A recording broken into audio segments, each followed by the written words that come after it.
Hey Hey there. there, I'm Sully, and as always, welcome to the Gun Club. All right, we've got a little bit of a change of pace today. We're going to be talking about the Ruger LCP 380. Now, if you're not familiar with this little gun, this is what it kind of looks like here. It's a little bitty pocket rocket. It's a 6-shot 380. And even though we're naming the Ruger in the stream, and that's what the name is, what we're talking about here applies to a lot of other similar size and similar frame guns. Now, as a lot of y'all know, I'm a firearms instructor. I see a lot of people who are either getting their first handgun, their first pistol, or maybe their first concealed carry pistol. And a lot of times they go out and they're very focused on wanting something super small, super concealable, inobtrusive, something that can go anywhere and no one knows they've got a big bad GUN on them. Okay, I get it. And quite frankly, I've sort of been down that road myself a little bit. Now, I'll be honest with you.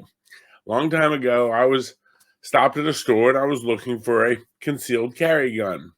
I was wanting to carry more just because of some of the things that were going on. I had had my permit for a long time, but I sort of sporadically carried. However, at that time, things were getting a little crazy, so I started looking. Well, the big box store I was at had a great deal on a bunch of Smith & Wesson guns. I'm a big fan of Smiths, as you know. So I said, okay, let's check out what they've got in stock. They showed me a great little Bodyguard 380, had a little laser light on it and everything else. And the great part was I was able to take it for a test drive. They had a rental gun there. It was a Bodyguard 380 that I could take out on the range, try it out, and see what I thought of it.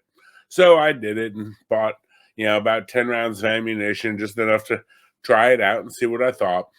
And I shot it.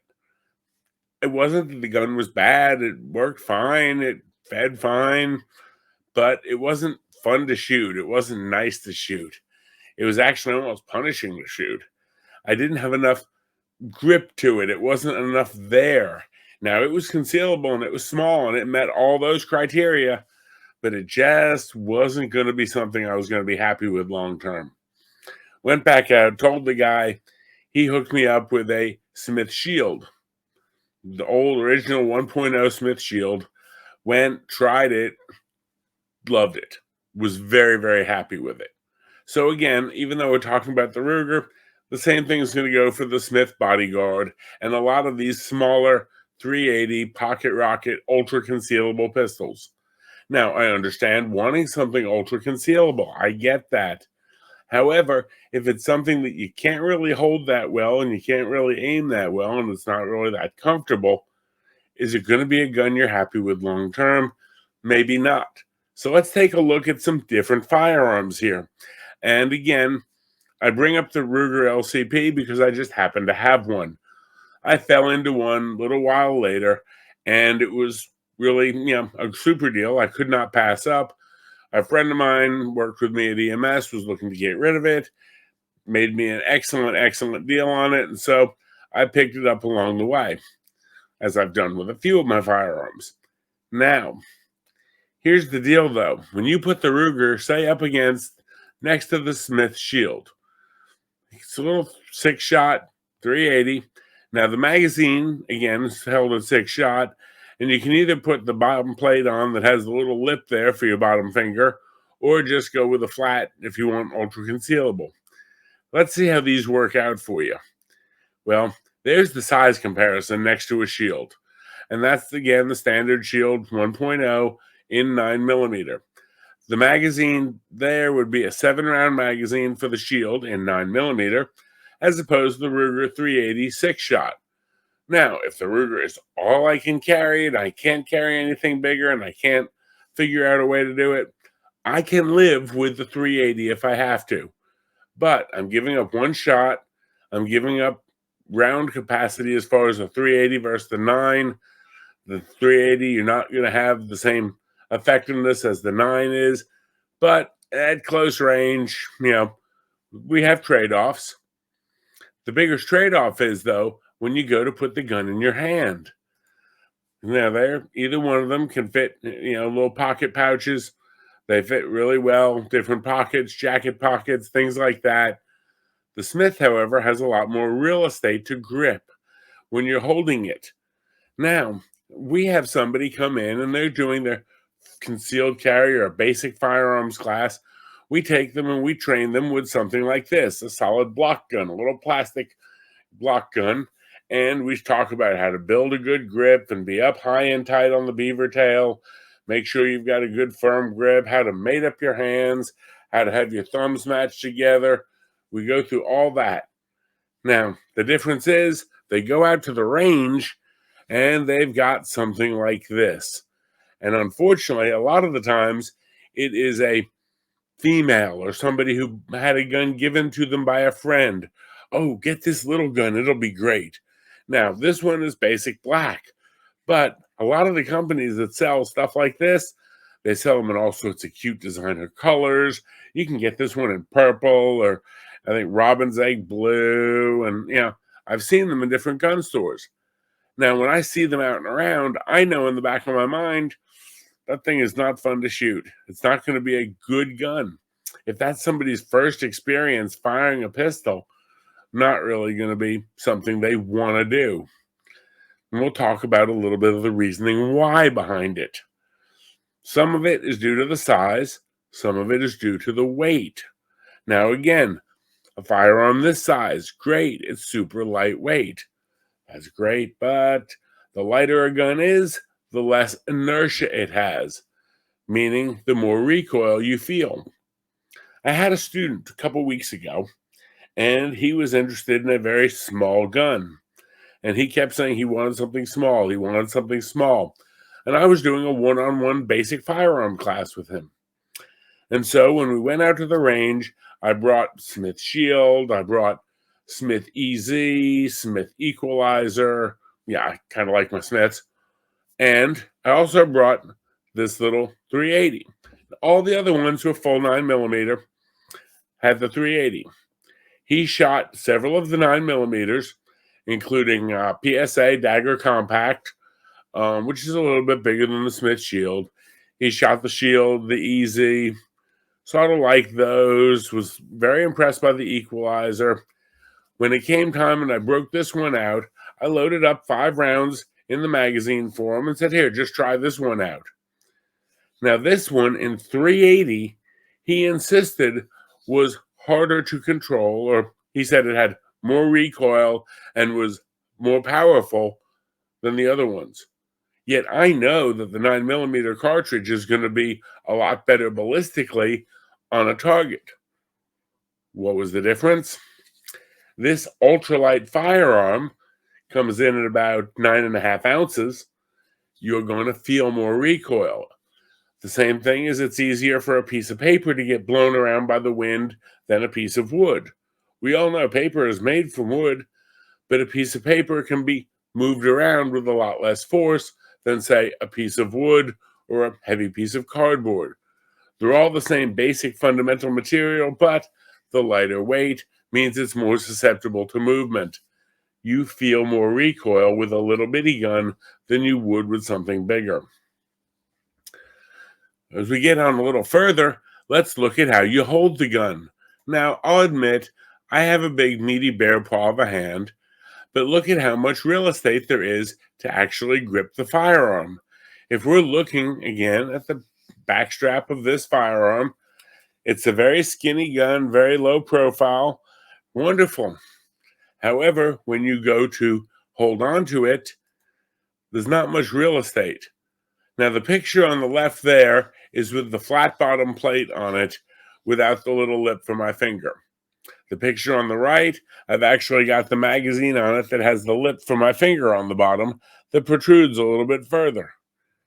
I can get 2 fingers around the frame of the gun, but I can't really do anything with this bottom finger. There's just not enough gun to grip and really control that well.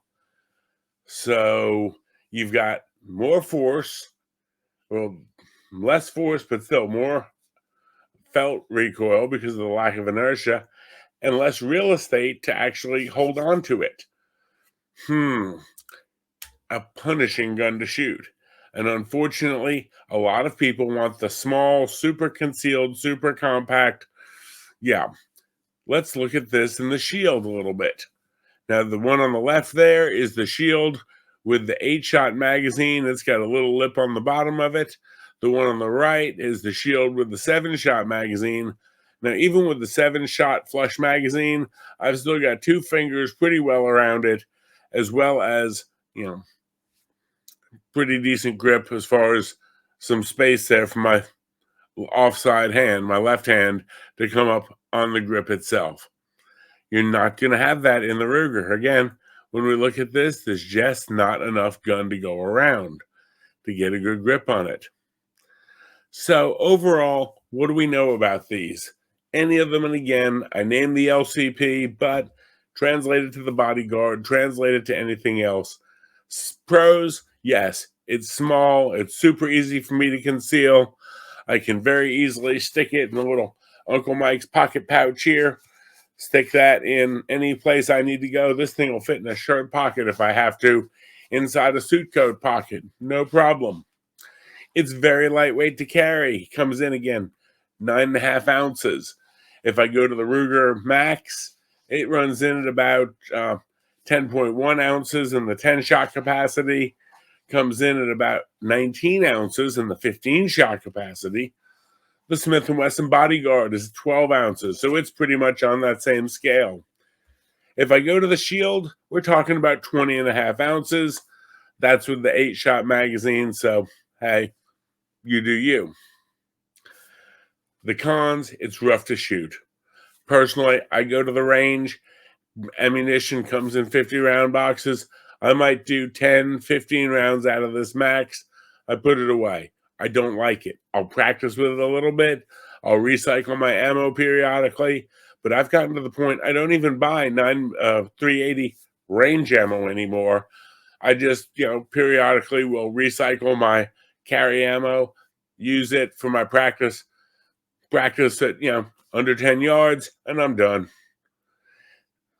Less powerful cartridge. The 380 isn't going to give you the ballistics that the 9 will. 6+1 capacity as opposed to 7+1, 8+1.